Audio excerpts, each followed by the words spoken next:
우리가 성경을 보면서요, 글자들을 보면 안 된다. 글자를 통해서 하나님의 의도가 보여야 된다. 그런 말씀을 드렸어요. 지금 얘기는 다 죽인다는 얘기죠. 죽인다는 얘기니까 죽이는 얘기인 줄 아는 거예요. 아, 맞잖아. 죽인다는 이야기야. 맞잖아. 근데 죽인다는 이야기가 아니라 하나님께서 그리스도가 와야 될 이스라엘 민족의 정체성을 정확하게 이해하고 그 다음에 이 민족은 다른 민족과 다르다, 구별됐다라는 것을 이해시키고, 그랬기 때문에 우상을 섬기면 저주 속에 들어가니까 우상 섬기는 것을 완전히 끊어내야 되겠다라는 하나님의 의도인 겁니다. 자, 잘 이해가 되시죠? 그래서 우리는 의도를 잘 알아야 돼요. 제가 이제 우리 그 꿈나무들을 키우면서 좀 잘하는 애, 우리 교회 그때 왔을 때는 거의 막 꼴등하고 뭐 막 다 그런 애들이었어요. 그런 애들이 많았습니다. 근데 그 중에 한두 명은 좀 괜찮은 애들이 있었어요. 내가 야단을 치면 누굴 야단을 치죠? 괜찮은 애들을 야단을 치죠. 왜냐면 얘네들은 야단 쳐도 안 되니까 난 그냥 칭찬만 해주는 거예요. 근데 얘는 가능성이 있거든요. 가능성이니까 야단을 친단 말이죠. 그러면 그 야단을 맞는 애 입장에서는 어떤 입장이냐면, 목사님이 나에 대한 애정이 있구나 이렇게 깨달아야 되는데, 아니 저 병신 같은 것들은 지금 맨날 칭찬해 주면서 그 중에서 내가 제일 난데 왜 난 야단쳐? 이렇게 된 거예요.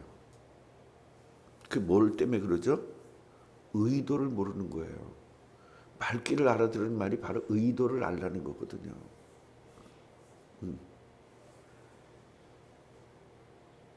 제가 갑자기 김윤석 권사님한테 전화를 해가지고, 권사님 오늘 나하고 데이트 좀 합시다 그랬어요. 그 말 자체는 뭐야? 음란이 아니야. 그 말은 음란이죠. 그럼 내가 저 양반한테 음란하는 겁니까? 의도를 알아야 된단 말이야. 의도를. 지금 뭔가 대화를 해야 되고 이야기할 것이 있으니까 같이 식사하자, 이런 이야기거든요. 그래서 우리는 하나님이 우리에게 말씀하실 때 의도를 알아야 된단 말이에요. 그냥 들으면, 말을 들으면 음란이에요. 그런 의도를 알면 아니죠. 여전도 회장이니까 할 말이 있는 거예요.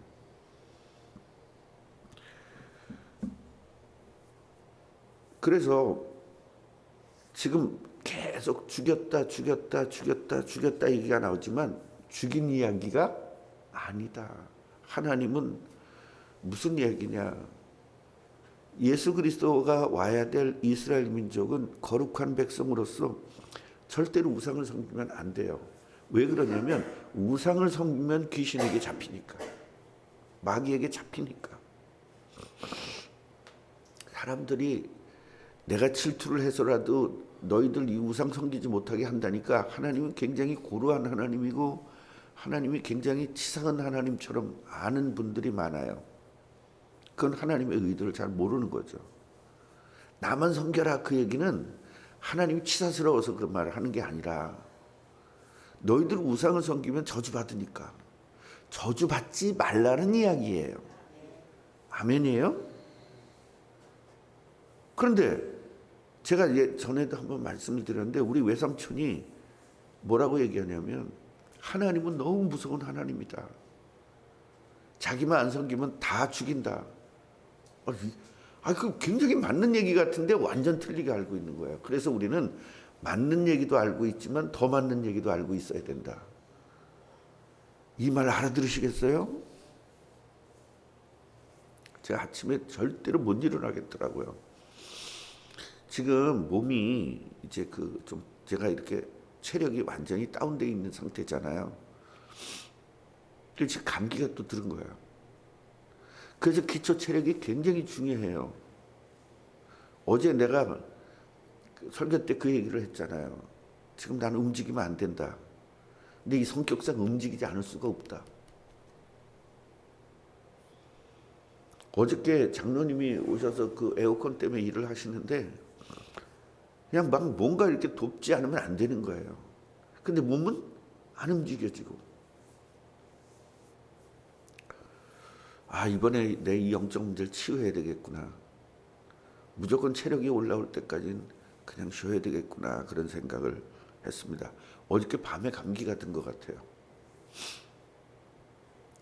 자, 오늘 내용이 어떤 내용이냐면요. 그러니까 하나님이 우리가 이 내용을 알기 전에 지금 누굴 제일 먼저 죽였죠?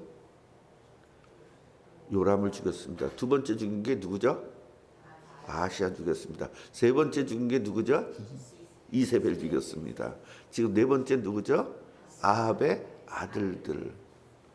그러면 아합의 가족을 몰살시키는 거거든요. 겉으로 보면 그거죠. 아합과 이세벨과 모든 형제들을 다 죽인다는 것은 그 가문을 몰살시키는 거잖아요. 하나님이 예후를 통해서 이 가문을 몰살시키는 거예요. 겉으로 볼 땐. 그런 내용은 뭐다? 우상과 격리를 시키고 싶은 거예요. 그 정도로 하나님은 우상 섬기는 걸 싫어하세요. 왜? 내 새끼가 저주받을까 봐. 여러분 왜 그 사랑하는 자식들에게 야단쳐요? 내 자식이 잘못될까 봐. 물론 야단쳐도 잘못되긴 하지만, 그래서 우리는요 기도밖에 없어요. 내 힘으로 할 수 있는 게 야단을 쳐도 안 돼요. 오죽하면 성경에 울어도 안 돼요. 울어도 못하네. 힘써도 못하네. 눈물 흘려도 안 되네. 예수 그리스도밖에 없는 거예요. 근데 우리는 예수를 믿으면서도 눈물 흘리고, 예수 믿으면서도 힘쓰고, 예수 믿으면서도 애쓰고, 그 짓하고 앉아 있는 거예요. 우리가 애쓸 만치 예수가 애써줘야 돼요. 우리는 뭐 해야 돼요? 예수가 애쓰기 위해서 우리는 뭐 하면 돼요? 기도하는 겁니다. 그럼 예수가 애쓴다는 건 예수님이 직접 일해요? 천군 천사를 보내서 일해요? 천군 천사. 요 영적 원리를 알아야만 우리가 펴낸 거예요. 이제 아합의 아들 70명이 사마리아에 있습니다. 사마리아 성에, 거기가 이제 수도예요.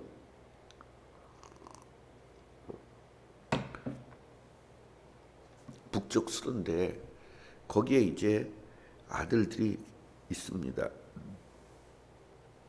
그래서 편지를 예후가 쓴 겁니다. 누구냐면 이스라엘 원로들, 그러니까 쉽게 말하면 장로들이죠. 그런 사람들, 그 다음에 관리들, 그리고 이제 아합의 아들들을 여기서 교육하는 자라 그랬잖아요. 그러니까 보호하는 사람들입니다. 쉽게 말하면. 그러니까 이 사람들이 국가의 완전히 핵심들이죠. 거기다가 편지를 쓴 겁니다.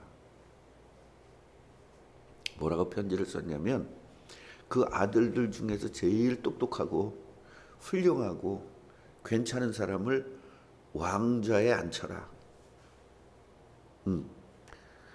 너희들은 무기도 있지 않냐, 성읍도 있지 않냐. 그러니까 그래가지고 그 왕을 만들어가지고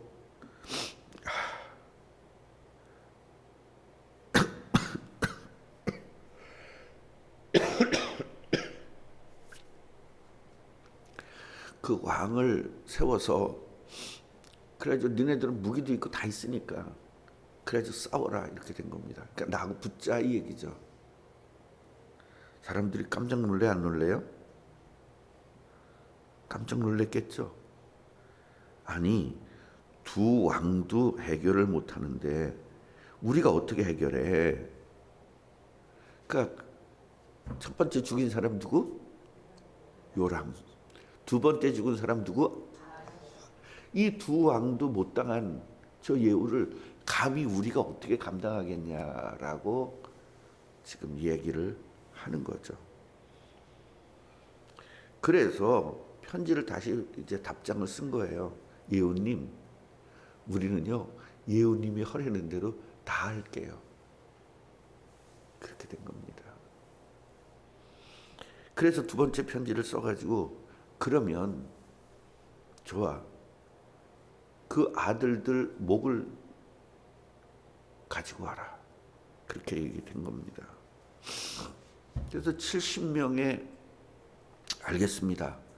이 정치하는 사람들은요 굉장히 촉이 밝아요.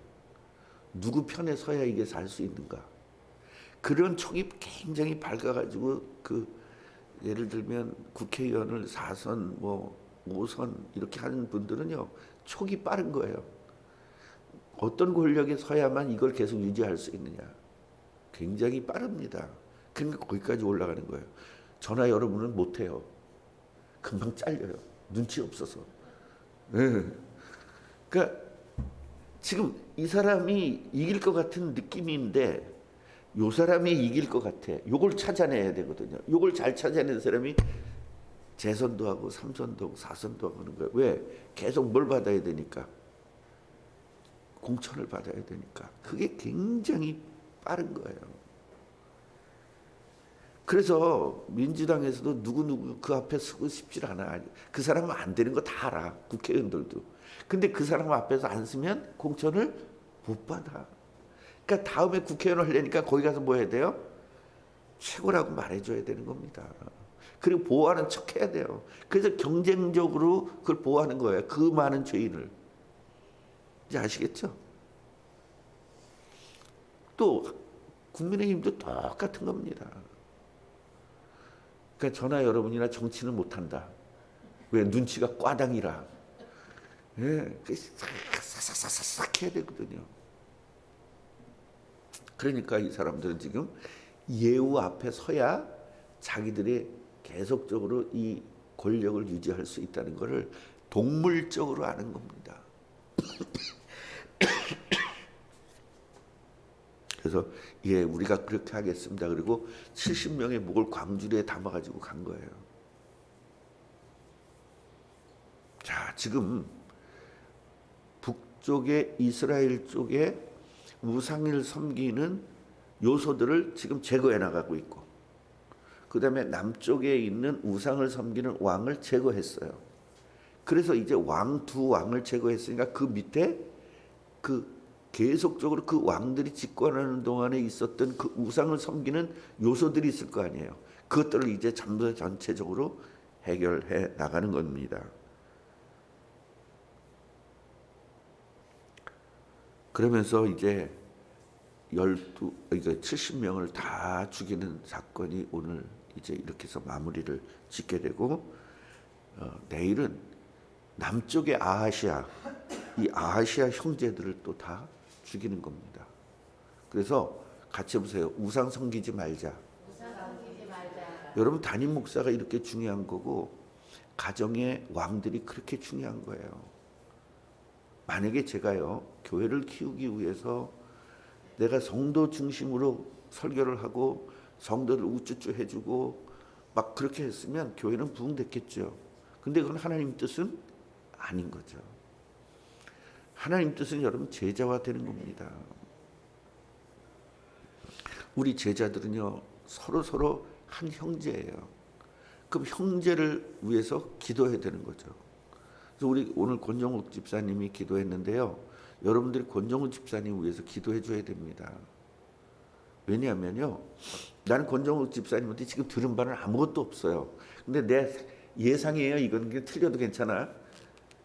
저 양반이 무슨 죄를 많이 졌는지 가는 회사마다 갑자기 부흥이 돼. 그래가지고 온몸이 가루가 되도록 일을 해야만 되는 상황이 와. 그게 세상 사람들은 그렇게 말하잖아요. 넌 무슨 죄가 많아서 그러냐 그러잖아요. 근데 우리는 무슨 죄가 많아서가 아니라 하나님의 구별된 축복의 사람이라는 겁니다. 복덩어리인 거예요. 저쪽 한번 바라보세요. 복덩어리십니다. 네. 그래가지고 너무 힘들어서 이 양반이 회사를 그만두니까 그 회사가 거의 망하다시피 했어. 지금 고기 자르는 데를 갔는데 여기에 너무 부강이 된 거야 갑자기. 그래서 저 양반이 예배를 안 나온다 그 얘기는 계속 야근하고 뭔 짓을 다 하는 거예요 지금. 그러니까 눈치껏 그걸 알면 되는 거예요. 난 물어보지도 않았고 또 저분이 와가지고 나한테 여차저차 말을 하는 사람도 아니고 갱상도잖아요. 예, 그냥 밥 먹자, 자자 이거밖에 안 하는 사람인데 나한테 와서 조달조달 되지는 않잖아요. 그래도 가끔가다 와서 상황을 좀 얘기해주면 참 좋겠구만. 하여튼 안 해. 경상도 여자 아니랄까봐. 이제 경상도 여자가 아니라 이제 천국의 여자예요. 예, 그러니까 복사한테 와서 좀 가끔가다 상황도 얘기 좀 해주세요. 그러니까 복덩어리가 가니까 거기가 그냥 막 엄청나게 되는 거예요. 여러분 이런 부분들을 좀 잘 우리 알아서 권정욱 집사님이 힘들지 않도록, 물론 몸이 힘들면 이 예배를 못 드리면 안 되잖아요. 그러니까 기도하세요. 잘 하나님께서 신앙생활이 제대로 될 수 있도록 인도해 달라고 여러분이 기도해 주시면 또 하나님은 또 더 좋은 직장을 갖게 될 줄로 믿습니다. 우리들이 좀 오늘 말씀을 통해서 깨달아야 될 것은 뭐냐면 우상을 먼지도 남겨놓고 없애자 이거예요. 같이 없어요. 우상을 먼지 하나도 완전히 없애자. 그렇지.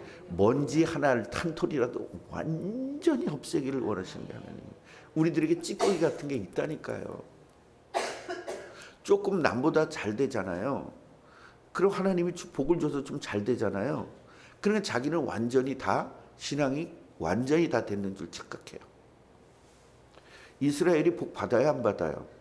받아요. 근데 하나님은 뭐까지 원해? 먼지 한 톨까지도 완전히 없애기를 원해요. 우상을 섬겨서도 복은 받아요. 복은 받지만 뭐는 남아있어? 죄는 남아있단 말이에요. 이거를 먼지 한 톨까지도 완전히 없애기를 주님의 이름으로 축원합니다. 기도하겠습니다. 하나님, 우상을 섬기면 마귀에게 지배를 당하게 되고 마귀에게 지배를 당하면 하나님의 자녀들이 고통스럽기 때문에 어떻게 쓴지 우상을 없애기 위해서 하나님의 조치가 있었습니다. 우리가 스스로 우상 버리지 않으면 하나님은 예후를 통하여 우리를 고통스럽게 할 수 있습니다. 나에게 고통스럽게 하는 사람이 있다면 나는 이미 우상을 섬기고 있는 것이고, 나에게 괴로움을 주는 사람이 주위에 있다면 내가 우상을 섬겨서 그런 것인데 빨리 깨닫고 우상을 버리게 하옵소서. 예수 그리스도 이름으로 기도합니다.